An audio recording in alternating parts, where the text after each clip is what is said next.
البارح والبارح كانت محاوله في خميسه عميره، محاوله ديال الاقتحام ديال المركز ديال الدرك الملكي في خميسه عميره، والبارح كان عاوتاني في القريعه.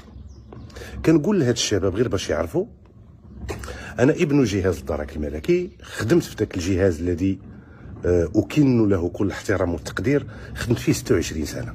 غادي نوضح لكم بعض الامور باش تعرفوها، وانا على يقين بانكم كتجهلوها. راه الاقتحام ديال المقرات ديال الدرك الملكي، غادي نهضر على جهاز الدرك الملكي اللي كنت كنتمي ليه وكنعرف القوانين ديالو باش تعرفوا. جهاز الدرك الملكي هو جهاز عسكري، واي مقر ديال الدرك الملكي راه كيتعتبر تكنه، كيتعتبر قشله، اون كازارن ميليتير. وإلا قربتي لا كازارن ميليتير كون على يقين بان راه غادي يتم التصدي ليك بالقرطاس. راه دابا باش تعرفوا راه كاين في دي بريغاد كاملين كاين ان بلان دو ديفونس، وتعرفوا واش كيديروا.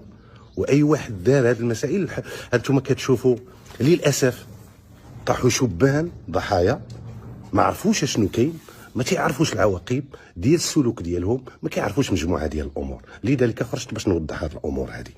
كونوا على يقين بان غادي تكون اعتقالات، غتكون متابعات، غتكون محاكمات، وغادي تكون احكام اللي ثقيله وثقيله وثقيله باش تمس. راه دابا بهذا الشيء ديالكم راه وليتوا في الشغب، ما بقيتوش في احتجاجات وما بقيتوش في مطالب اجتماعيه، وليتوا في التخريب، وليتوا في المس بالامن ديال الدوله، وليتوا كتمسوا المصالح العليا ديال البلاد، كتمسوا في الاقتصاد.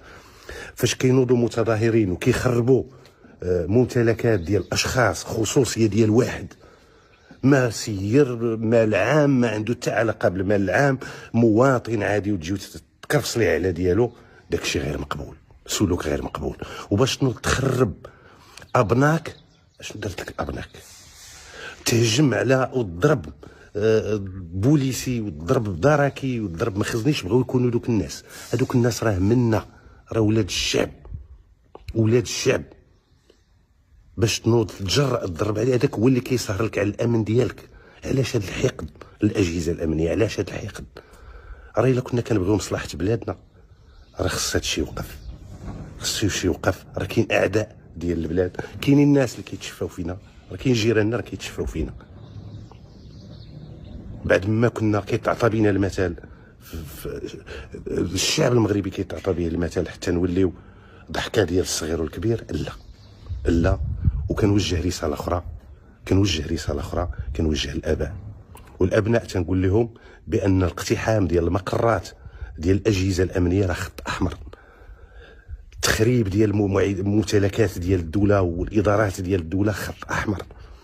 التخريب ديال ممتلكات ديال خصوصيه ديال الناس راه خط احمر. راه كاين فرق بين التظاهر وكاين فرق بين الشغب والتخريب. دابا راه وليتوا دزتوا للتخريب، والشباب نتمنى من هاد الشباب باش يوعى، باش يدير مصلحه البلاد فوق كل اعتبار.